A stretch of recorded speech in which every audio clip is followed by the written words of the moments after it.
Hello, everyone, and welcome to this very, very special presentation where we've got Michelle Gibson, and we have been following her for a long time, and we were really excited and also a little bit surprised that she agreed to come on because we've been following you for a while, and we know you from a lot of very, very interesting videos where you question history and what we've been told about everything. Yeah. And in the past 2 years, everyone is like, know your history. And I'm like, yeah, but we don't know actually. We actually don't know, but you cannot question history, right? Or how? Oh, just a second. No. Weird stuff happens. I'm doing weird stuff. Okay, leave it like this. So, Michelle, whose life is it anyway? I want to thank you, Mjolnir and Katrine. Is it Katrine? Yeah, it is. For the invitation to be a part of this seminar. I'm quite honored and very appreciative of the invitation. And when I see whose life is it anyway, I can honestly say that my whole life has been about bringing forward the information that I'm bringing forward. I was born in 1963, so I'll be 59 this year, a couple of months before John F. Kennedy was assassinated. So it's like I came in right before. Yeah. I think the generation that I'm in, when you look at an older generation, the older part of the baby boom generation, of which I'm a tail end, really got a lot of the older folks got trapped by the programming of what we've been taught. Mm-hmm. Okay. And why not? And I say that because, the TV comes, you got radio, you've got TV coming in, movies are super important. A lot of cultural activities are super important. And you trust your mouthpieces on the evening news. You trust what you're reading in the paper. I've never felt a necessity to read the paper every day, but a lot of older people that I know, including my family, my parents, they start their day out reading the paper. Mm-hmm. Yeah. Yeah. Okay. I never had that compulsion. And I started doing things differently from a relatively young age. And that really kicked into high gear when I joined the U.S. Army in 1982. So I had a year of college under my belt and wasn't sure what I wanted to do. And at that time, there was a Veterans Educational Assistance Program being offered for people who joined. And so that's how I got my degree. So let me fill in some gaps in there. So when I was really young, I grew up outside of Washington, D.C. in a place called Gaithersburg in Rockville, Maryland. And I think from a young age, I started to notice unusual things in my environment. And one example I give of this is that my dad played for the church softball team. And this practice field was right at a middle school right below the church. And I was about 7 or 8 years old, and I wasn't that interested in watching the practices. So I would go down in the woods, and I found this place where these big blocks of stone that were really fun to play in. And once I started doing my own research on what I believe was an ancient civilization that existed from ancient times to modern, that included the megaliths, the huge blocks of stone, I remembered that. And this place was called Twin Brook, and it's right next to a place called Rock Creek Park, which is right next to Washington, D.C. It goes on into Washington, D.C. Rock Creek. And I started to kind of put two and two together, that there are clues in the names of Mm-hmm. places. So there was Rock Creek. And if you look at pictures online of Rock Creek, you see big stones in the middle of the creek. Yeah. And I lived in Rockville. And I don't know about in Europe, but in the States, there's a lot of place names with rocks or stones or whatever. Stony Brook. Mm-hmm. And so this was part of my waking up to all of this. It was before I started doing my original research, and I'll talk about that in a moment. But my my first part of waking up to this specific information was the realization that there are code words that cover up the ancient infrastructure. Words like bluff, which in English is a double meaning. A bluff is like a stone cliff, let's say. Okay. And it also means a joke or a something that's not true, a bluff. Yeah. A bluff is a bluff. Yeah. It's actually ancient infrastructure. And the same thing with box canyon or canyon, but there's something called a box canyon.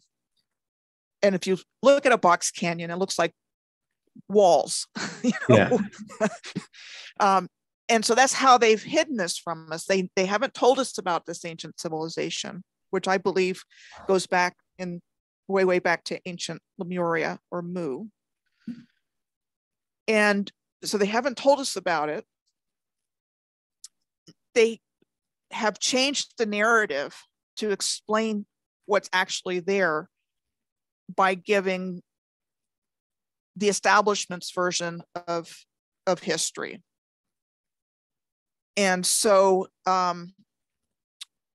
basically we've been educated from cradle to grave in a false narrative.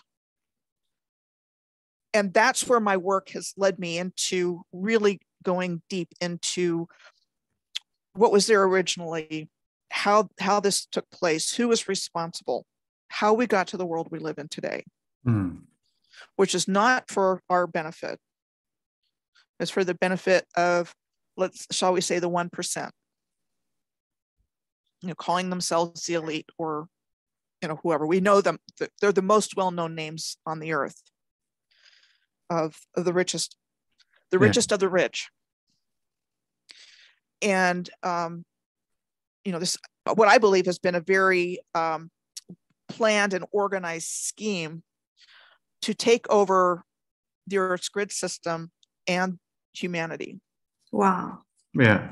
All right. So it's not just history. It's everything. But it's like with the whole schooling system, like we're learning very, very few things in school, and like we're not learning how to learn properly, and what we're learning can be used for very little, and things we're being taught is really important, like knowing history and geography and these things. Like very few people have any use for any of that. We know that we can learn much faster, much better, and we're not learning things that would be useful to us, like knowing how to do your how to budget, how to hang up stuff on the wall, how to forage, how to get free food out in the nature, how to take care of yourself. Like we're not learning anything that's actually directly useful for us. We're learning stuff that we can use within the system that is set up for us to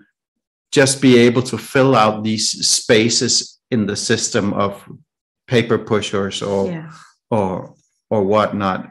So we have to question the things that they want us to learn, like, for instance, history. It's like, why are we being taught that? Why is that important?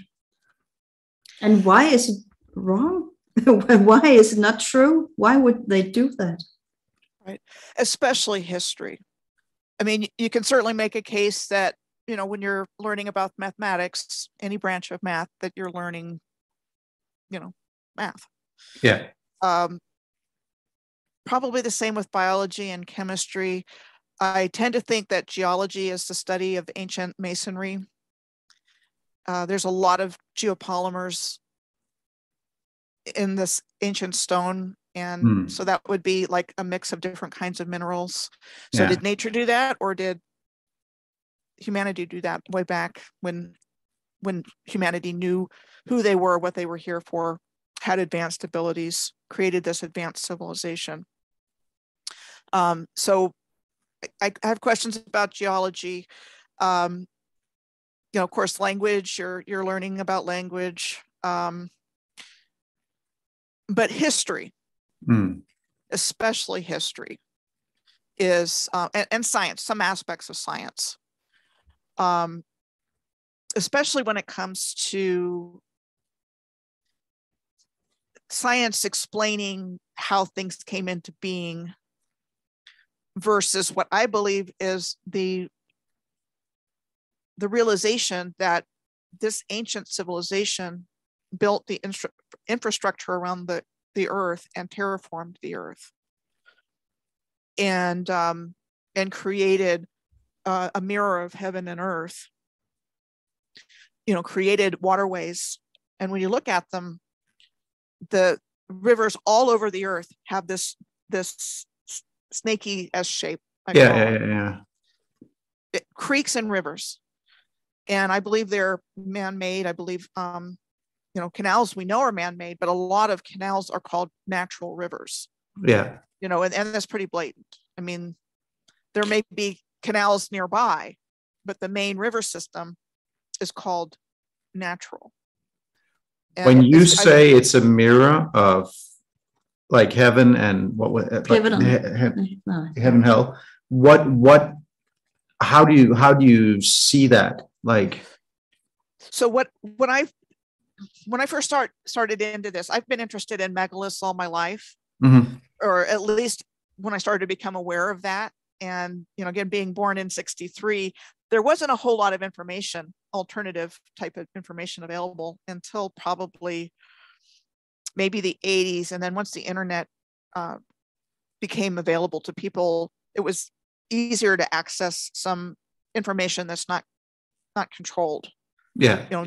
Not in book form or whatever, where somebody can decide what we can see and not see. And so my first interest in it was in megaliths, and a lot of researchers have looked into star alignments with these ancient megalithic sites, whether they're stone circles or places like Stonehenge and the pyramids. Other places around the world. They know that there's a correlation with with a constellation or a star, something going on. What I'm finding is one, those types of alignments are literally everywhere. Right. And that's why I say it's a star map. I mean, I live in Arizona, and I know for a fact that there's at least one Orion constellation that is on the ground that's marked by pyramids and ancient sites. And I believe there's another one closer to the Grand Canyon, but I'm not as familiar with that one as one that's probably 50 to 100 miles. Actually, I'm kind of in the middle of it where I live here in Sedona. Cool. And I see pyramids all over the place down here. Wow. Big pyramidal arrays. And of course, people don't see them as natural because that's what they're told. They see them as natural. And I look at it and I see this array of these pyramidal shaped structures all facing in the same direction. Yeah. And what I'm finding is that this correlation between heaven and earth extends up into modern times. Right. And so buildings, in the north, south, east, west alignment with the cardinal directions, and in some kind of alignment with each other.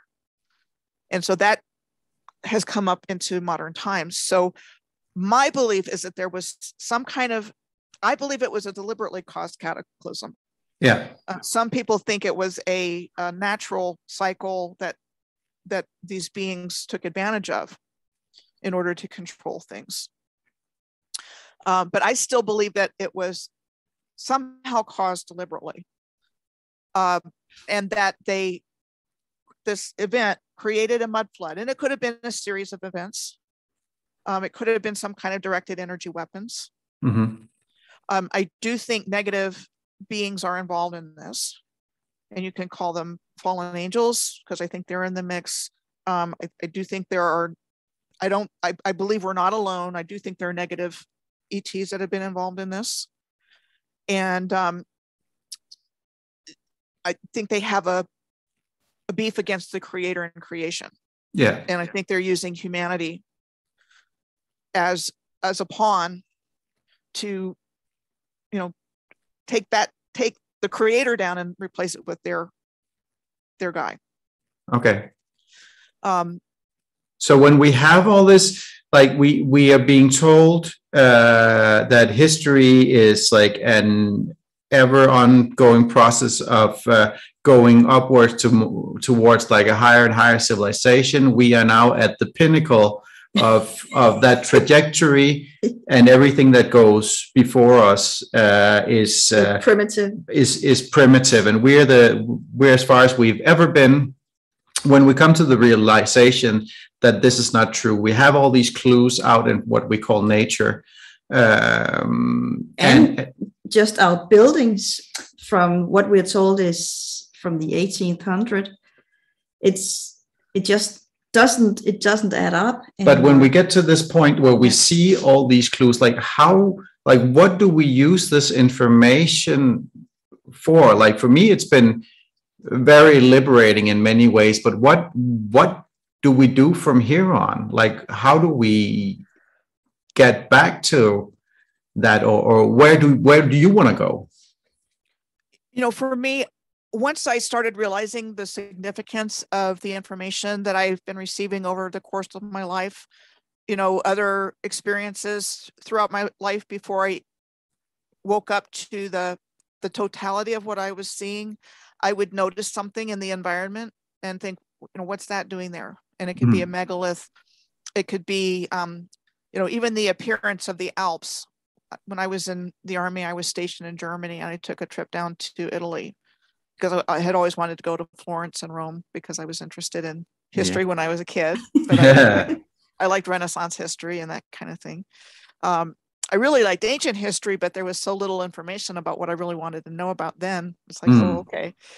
But so I'm passing by the Alps, and I'm looking at the Alps, and there was just something about the appearance of the Alps that really stuck with me. Almost like a green carpet appearance over the mountains that I was seeing. Mm-hmm. It just stuck with me. And now, I can show you a picture of the Matterhorn in Switzerland. It kind of looks like it has a bent tip. Mm-hmm. And it looks pyramidal. And the same shape is in Canada at Baffin Island. Okay. It looks, they look the same. It looks like a pyramid with a little bend at the top. Okay. And I'll get into how I find these things in just a moment. For me, it's about waking people up to this, because it's literally all around us. You don't have to go very far to find it.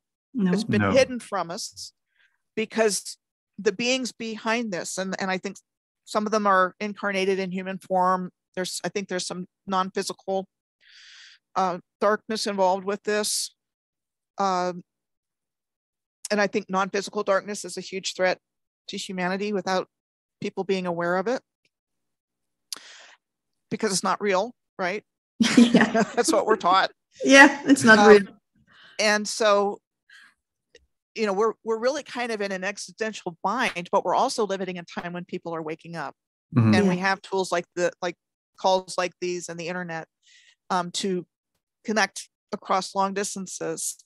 And it's about people starting to see what's really there and realizing that we've all been lied to manipulate us, to control us, to keep us from uniting and sharing information and resources. They've worked really hard on dumbing us down so we wouldn't wake up, so we wouldn't, be aware of these things. But it's hugely important, because what happened to advanced humanity that created this advanced civilization is connected to what's going on right now. Absolutely. And kind of getting back to that cataclysm or whatever happened, whether it was deliberately caused or a natural cycle that got taken advantage of, caused a liquefaction event, either one or many, that just buried this original civilization in some kind of mud, blood, that kind of event. And there's a lot of researchers on the internet that are looking into that specifically. And I didn't know about it when I started doing my own research. And I had been blogging and making videos for about 9 months, and somebody connected me with somebody in the mud flood community. And when I looked at his work, I'm thinking, we're all looking at the same buildings. Yeah. Yeah. And then once I started, I pretty much immediately incorporated that into my view. And as I've done research across the world, I find pictures and evidence showing that there was some kind of event like that covering things up. And I believe that the controllers were shovel ready to start digging things out. Yeah. And creating this, new world.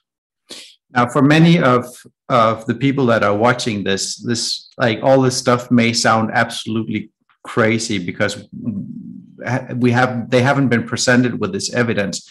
But there's so many like pictures from not so old times where you can see buildings being like dug out, like plazas being dug out, and you can see the buildings that we only see them as large buildings today, but they stretch several floors further down, and it's all over the world. And the pictures aren't actually that well hidden. Like, you can go out and find them on the internet. I think we should probably include a couple of those going out with this email. And we have a friend who's an archaeologist, and I sent her a video that was called "Australia Was Found, Not Founded," with all these huge buildings that we know from all around Europe.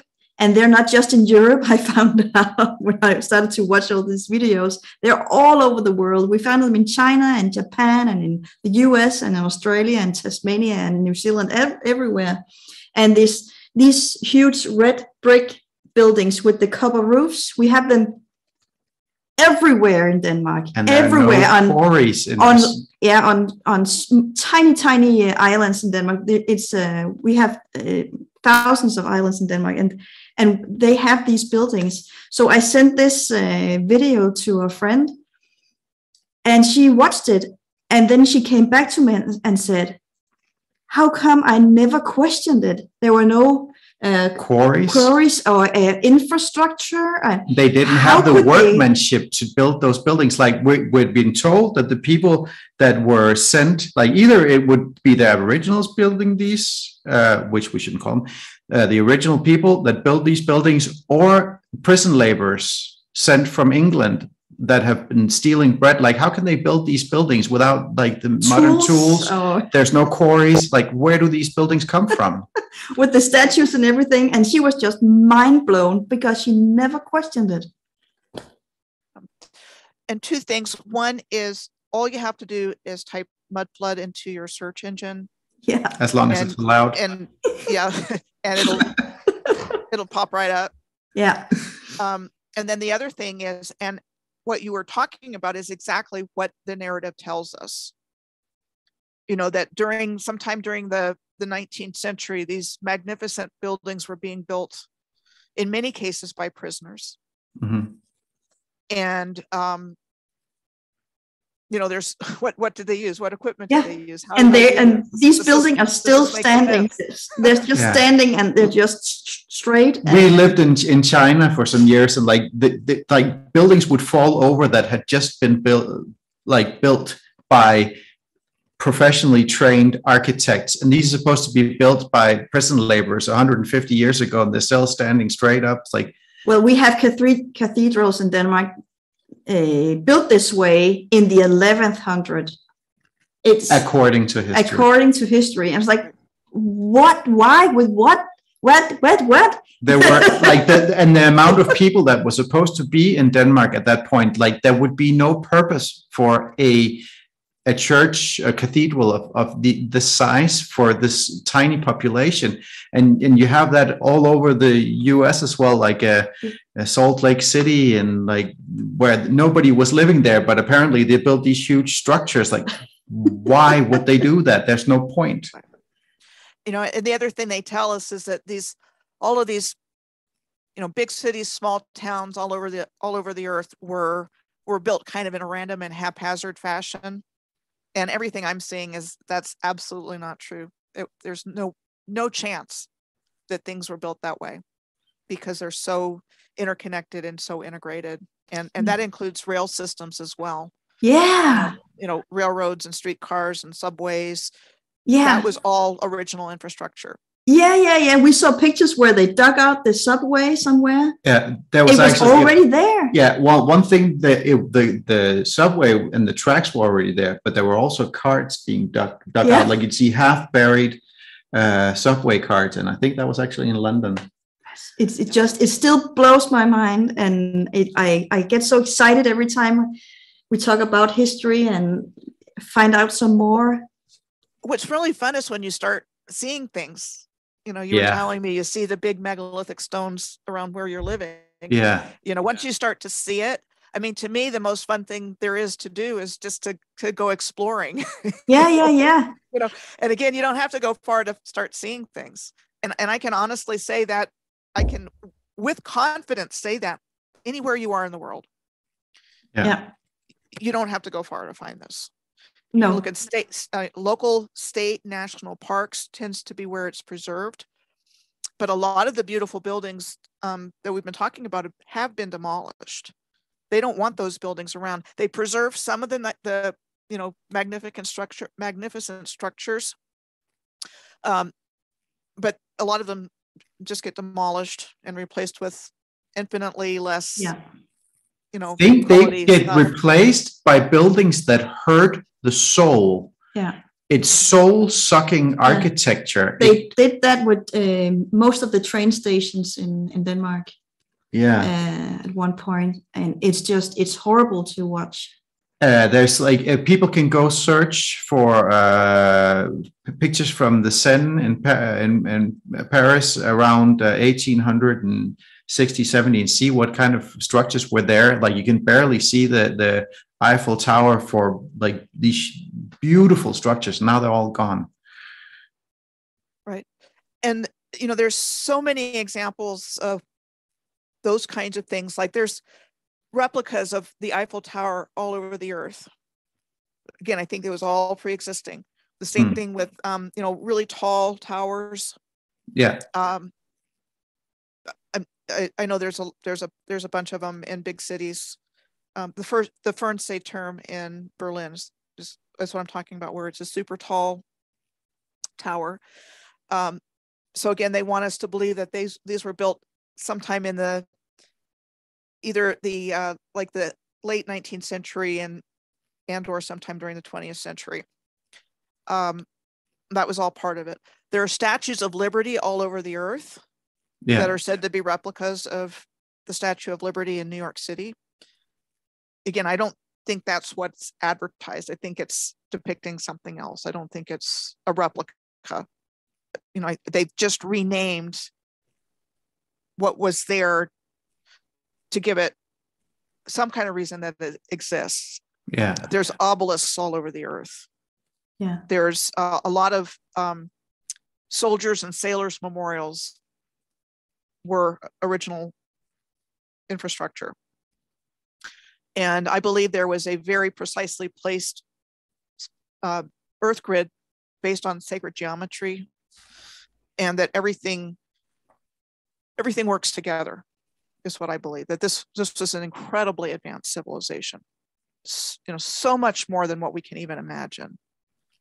But the evidence for it is abundant, and when you know what to look for and how to interpret the information, things start coming into focus. And that's been my experience in the work that I'm doing. It's like the more I do it, the more I'm understanding it. And I've been blogging and making videos for almost 4 years now. Wow. So I've pretty much been immersed in this for that period of time. You really enjoyed it. Yeah. It's that, but it's like, again, I think when this information wants to come back out, and when you're actively engaged and involved in doing it, it's like there's a reciprocal, almost synchronistic kind of dynamic going on, where, because I've been so well prepared by my experiences and the things that I'm interested in, and open. You have to be open. Absolutely. Because if I had been trained as a historian in a conventional sense, I wouldn't be open to it, or I'd have a much harder time trying to figure it out. But I didn't have those biases when I started. I was like, okay, I want to know the truth. And it was like around 2015, 2016, it just started to come together that there was an ancient civilization. I had a Moorish American friend who I learned about the Moors from. And I think when the word Moor refers to ancient Mu, very ancient people. And, they're given 700 years in Spain from around the 700s to 1492. So there's Moorish architecture in Spain I can reference when I find it in other places. Yeah. And they've just, whatever they've done in coming in, they've just, used race and religion and lies to divide us, because they can't touch us. So they have to get in our heads so that we can harm each other. Yeah. And, you mentioned the soul-sucking architecture. The public art, yeah, all over the earth is just horrendous. Yeah. In parks, the one in Oslo in Norway, I can't think of the name of it. Off the top of my head, I should know it. I don't know that one. It's Frogner Park is the name of it. Frogner Park. Horrible, horrible anti-human art. And that's just one example. Yeah. I mean, there's stuff out there that shouldn't be in a public place, and it's very low vibe. So, this is what's been going on. I mean, this is why these, social credit things are coming in and all that kind of stuff for control. Yeah. But the good thing is, with people waking up more and more, it wasn't supposed to happen as quickly as it is. No.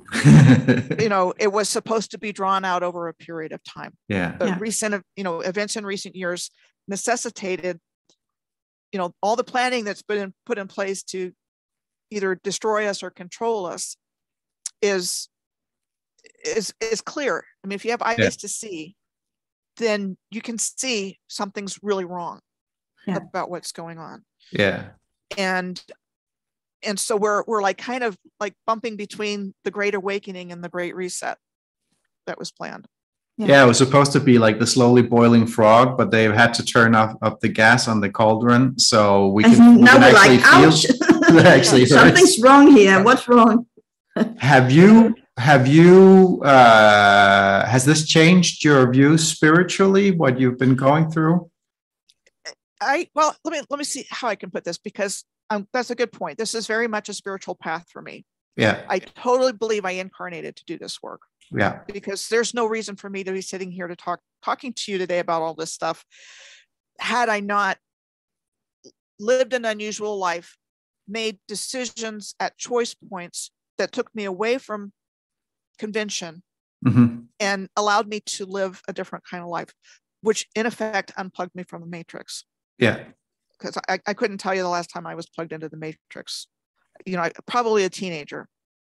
And then when I started college and then went into the Army and started doing my own thing, I wasn't interested in television. I wasn't interested in the kinds of things most people are interested in. I don't like going shopping at the shopping mall. From that time in my life when I was in my 20s, 30s, I enjoyed great company with people that I was comfortable with, having deep conversations, filling my mind with quality stuff instead of fluff. I don't like fluff. No. So that would be some things that I would want to communicate to your viewers is, don't be afraid to go against what people think of you. If you're impulsed to do something, there's generally a reason for that on a spiritual level. And, if I can do this, anybody can do this. Because I never blogged or made a video before 2018. And I had a whole bunch of information I needed to get out.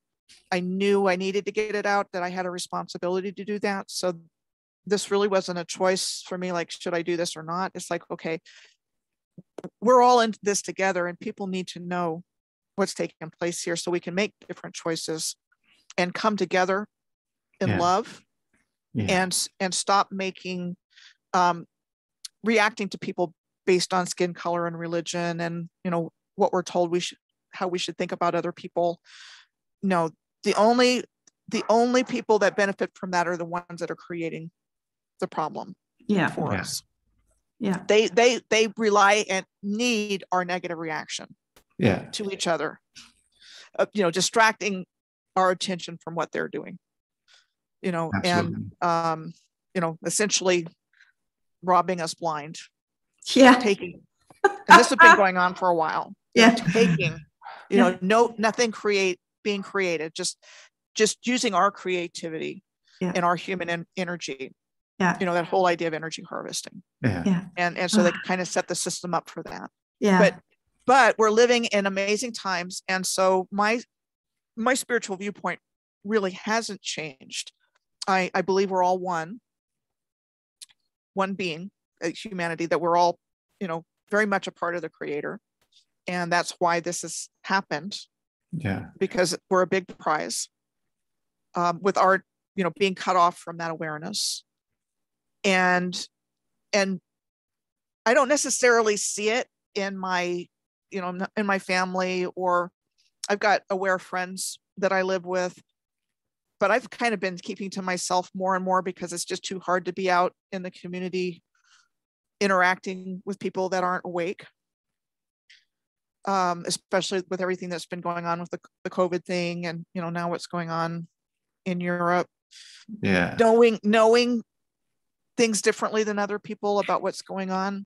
And it's just too hard to be around people that are vibrating at that level of not understanding and fear and that kind of thing. And so I do light work. I have a really intimate knowledge of the Earth's grid system. And I guess that's a good lead into how I started doing my own original research.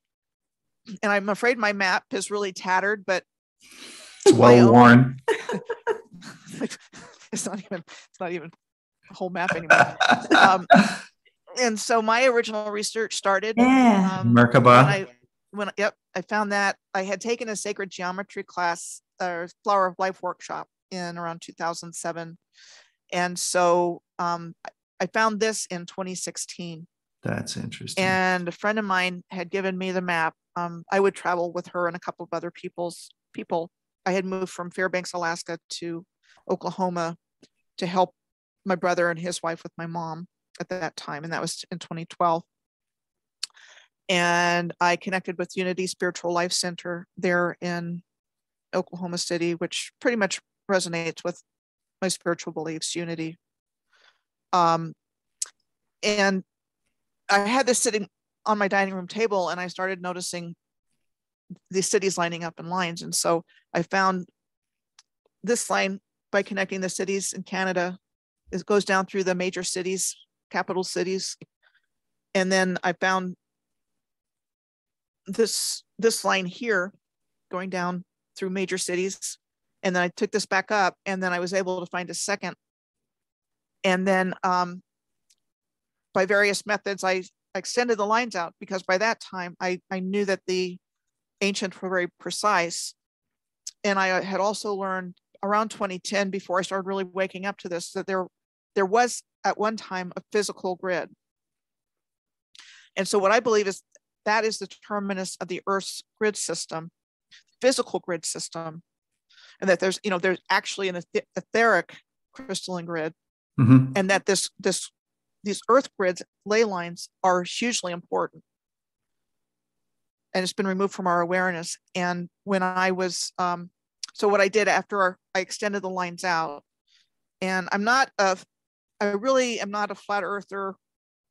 I've seen evidence for it. It's giving me pause. I tend to think the Earth might be more like a torus shape, which is like a donut shape. But I do believe that these lines work on a flat map or a globe. I had to use a globe to see the other side, so, to follow the lines around. So I started out on a flat type map, not a flat Earth map, but a flat map. And then I switched to a globe, and I superimposed that star tetrahedron shape on the globe. And then I extended the lines out. I eyeballed it. I did not get a grid program because I figured I could spend a lot of money and not figure out how to use it. And so I just eyeballed it. And regardless, I got a lot of information in return. And I'll talk about that in just a moment. And so what I did was, once I, figured out my lines, I wrote down cities and places in alignment. Mm-hmm. And I've got about 19 spreadsheets here. And this is what this is what my original research is based on. It gives me data points of places I would have no reason in the world to look at. Yeah. A lot of places I've never even heard of. And when I did that, so I combined the growing awareness that I had of cover-up code words on how they hide the ancient infrastructure by calling it natural. I had looked at pictures of state, national, and local parks and seen ancient infrastructure there. I visited places, same thing. I started to see how, bridges and lighthouses and prisons and, schools and government buildings were all part of this ancient infrastructure. All different kinds of earthworks, the snaky S-shaped rivers, lighthouses. Those were my starting points. And I watched hours and hours of drone videos of these places before I started actually blogging. And I'm seeing it so clearly. And I'm thinking, how am I going to get this out to other people, what I see? Mm-hmm. Because I can't, if I try to just put this in words, it doesn't have the same effect as if I can show you pictures. Yeah, absolutely. And bring forth the comparison in very different places that the same architecture exists. And so that was around 2016 was when I found the star tetrahedron, wherever I put it. And I started putting these lists together in 2016. And then starting at the end of 2017, I found somebody to help me make a video. And then things happened in his life. So he got started on it. And I had already put everything together. So I was just like, okay, I'm just going to finish that. And that's how I made my first video. So again, if you have any special thing that you want to bring forward, in speaking to your audience, I thought I couldn't make a video. And when my video guy fell through, it's like, I've got to get this information out. And so I got the easiest video making program that I could find. I made my first video to kind of explain the overview of what my framework is that I'm building everything on. And it had 3 parts. And one is the what, with examples of, similar things in very different places. The who, which I believe is the Moors, but I also believe it's connected to the children of Israel. Everything's been so scrambled and so fragmented that I think they're all one and the same. Yeah. It's not what we've been taught. I think organized religion came in with the hijack of the grid system and the timeline as a control mechanism. So all of, it wasn't separated out. It was all part of the same instructions for humanity. Again, things that we are taught are separate. So I think the Moors were the same as the children of Israel, were the same as the Muslims, were the same as the Hindus. I think it was the same spiritual tradition teaching us how to raise our Kundalini and awaken our third eye and connect with our creator. I think that's what we were doing here. And everybody had the same information. Now, I think within that, there were mystery schools of higher information that wasn't available to the general population.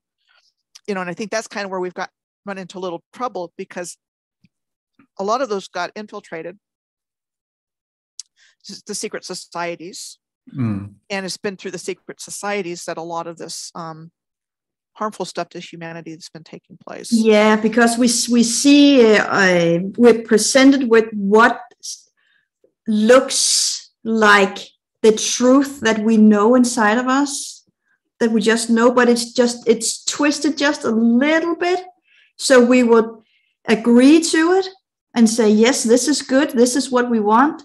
But when we go down that road, we end up in hell. We end up traumatized. So, for example, like now we're talking about universal basic income. It's like, yes, we all want everyone to be taken care of. Like, we don't want anyone lost, but the system they're setting up is one that is being completely controlled. And if you misspeak or misdo something that they don't want, then suddenly your Tesla won't run. It's conditional, right? It's conditional love instead of unconditional love. We want unconditional love. So, right. Oh. So that's kind of where this has been heading, but they weren't supposed to be rolling it out right now. Yeah. And people are waking up.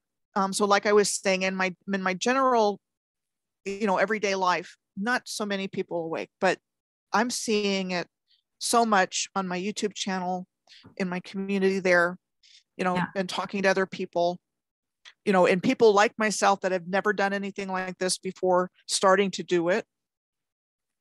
Lots of us, and I know for a fact that I've inspired other people to start doing their own thing. Yeah. Because we each have a piece to this puzzle. I don't have the skill sets to put together a great seminar like this, but you do, and you're bringing people together, and we're getting the information out that needs to get out. Absolutely. To the people that need to hear it. Yeah. And I personally do believe we're going to have a better future than what was planned for us. I'm absolutely certain of the same. I've seen it. I've seen, and I can see it everywhere that we are rising up together. Yeah. We are awakening together, and we like almost at the current time, like we're not meeting very many people because we're up on a mountainside, but everyone we're meeting, they are at a level that I wouldn't have believed before. No. And that's all ages. All ages. Yeah. And as hard as it is to see this playing out, it would have been a lot worse. And it is waking more people up. Yeah. And I really think that's why it's being allowed to. Yeah. And it had to happen this way. Yeah. And I want to add that years ago, when I used to watch TV, there was a program on Danish television where people who were adopted from other countries, they would get help to find their lost parents and families, their biological parents, because they really wanted to know where they came from. And they just have this longing, this urge to know where they came from. Why am I acting this way? Why do I look this way? And I just love that show. And now I see it with our own history, because it's important for us to know where we came from, because what we were told is not true. And when we acknowledge and accept and find out that our past was magnificent, if we were told a lie, then we can start to forgive and then accept we are not what we've been told. We are much greater than this. And it gives us a lot of freedom and a possibility for connection and love that was not there with the history that had been foisted upon us. Yeah. Right. And that's a super important point. And that is, that's exactly what I would have said, but you put it beautifully. There's a lot to be angry and upset about, but that's not going to help anything. No, that's not what this is about. I personally think this is about moving into a higher level of consciousness based on love. And even though we can't change it, even though we don't like it, we don't approve of it, it happened. And you don't grow and evolve from the same level of consciousness that created the problem in the first place. So this is really about exactly what you said, more coming together in love of each other, stop fighting, stop hurting each other, for as much as that's possible. That's Charlie. For as much as that's all possible. races and species. Not everybody, not everybody is going to be able to wake up or get it. But no, because it's hard. It's hard to realize that maybe you've been living a lie. And then what am I? You've been living in an abusive relationship, and Katrine used to be in an abusive relationship, and that's like, you don't want to realize. Well, and I was in an abusive relationship with a former boss / I thought he was my friend, but you don't want to look that in the eye because it's too painful. Yeah, and I've been in. I was in one that after my husband died in 2001. He had been in Vietnam. He was in the Army and in military intelligence, and he would go over to, like, on a temporary duty situation and bring in new equipment, test it, and train people. So he wasn't over there on an extended basis, but anybody that was there could have been exposed to Agent Orange. Yeah. And he died a horrible death in 2001. And when I say that, I mean his organ system's basically shut down. Jeez. And we didn't know what caused that. He was on dialysis for 9 months, but towards the end of that, everything just accelerated, and he died of multiple organ failure. And so we were planning on moving from where we were living in Wyoming, and he died. He was in the hospital for the last month or so of his life. And so I ended going on to Florida, because I have family there, and moved in with my grandmother, and just all of a sudden felt really suffocated by my family system that still saw me as a 10-year-old, We've all been there. And I was able to get work right away. I went back into my field, which was geriatric social work, which was a mistake because I should have gotten out of it then. And I got into a grief support group, and my husband had been 20 years older than myself. And so I wasn't put off by meeting a 30-year-old, a widower that was 30 years older than myself. And so I ended up with him for four years. I was vulnerable. Apparently I hadn't learned a lesson because I went right through it again.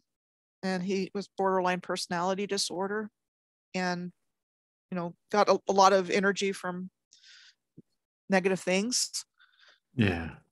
And I'm bringing this up because it was kind of like a dark night of the soul for me. And Greg Braden teaches that you don't have a dark night of the soul unless you have all the tools that you need for mastery. And what that did was give me the energy to take control of my life back. It took 4 years. And the moment I did that, and that was in 2006, the trajectory has gone straight up, with a lot of support from the universe along the way, with synchronicities and people that I met and things like that. And so my husband and I had lived in Fairbanks, Alaska from 1994 to 1999. I moved back there on my own. I was in my 30s. I was by myself, and I moved to Fairbanks, which is cold in the wintertime. But I knew how to live there because I'd already lived there.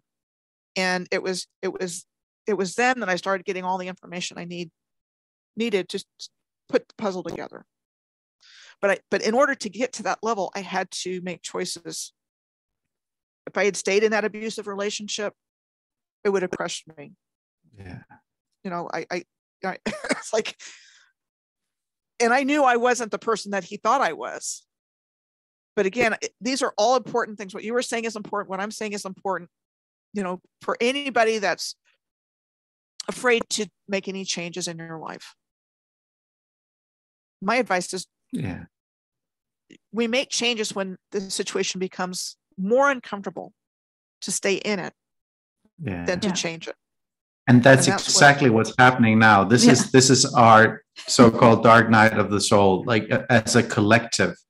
This is what we're going through, and the realization that we're so much more, we're so much more love, we're so much more connected, and everything in that loop, that's coming through now. But it's like any birth. It's you can go into a birth as something that's going to be very, very painful, or just then just numb yourself out and numb yourself out, or you can go into the birthing process as this is the most magnificent experience, and as long as I breathe with it, it's going to be quite magical and profoundly change me when I come out on the other side, whether you are the baby or you are the woman.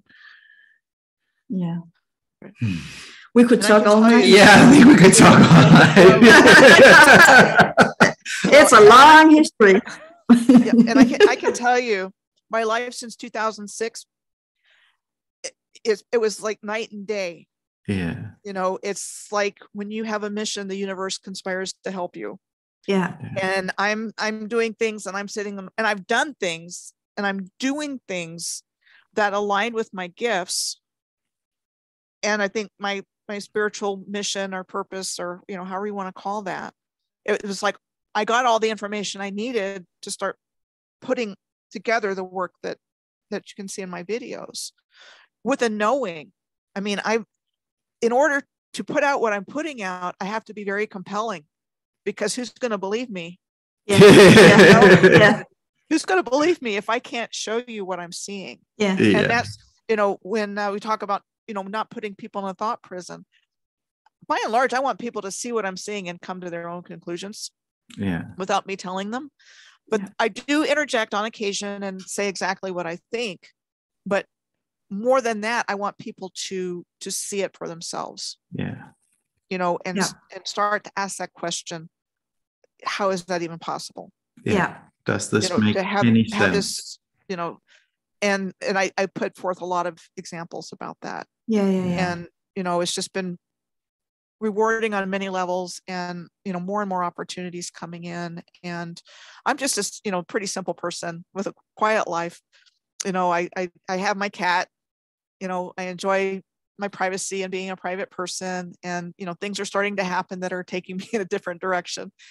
But I have to be open to that too, and, you know, see where it leads me, because, you know, I do realize it's a value, and what I have to offer is a value. Absolutely. And, you know, if it's just me by myself, I'm just going to, you know, I just want to get the information out, you know, and so I have to, you know, walk that line between putting a value on it and realizing that it is impacting people. Thank you so much for doing that. I think we're going to have to cut it here, because otherwise it would go into our next interview. Sorry about that. No, it's absolutely perfect. I think it's a huge, like, this is a huge mouthful for many people, but it's also extremely important, because it's where we come from. It's where we come from, and it's also where we're going, and we're going there together. And this needs to come out, and we all need to open our eyes. Be digested one by one, right? So one at a time, we're digesting it, because it's a huge mouthful. Yeah. Right. And I absolutely believe we all have a piece of the puzzle. Yeah, we do. You know. Thank you so much, Michelle. And you're welcome. We're going to talk more, I know. So, but I'm going to cut this short here. Okay. Thank you. Thank you. Bye. Thank you very much. Hey, thanks for watching. If you liked what you just saw, head on over to whoselifeisitsummit.com/podcast, where you can find full-length episodes as well as in audio format, and we do a lot of other cool stuff. You can hang out with us and other like-minded individuals who want to create a world that works for everyone, and we do that on our platform, where we can chat, and we have Q&As and exclusive interviews as well. So there's so much to get over there. So come on over and play with us.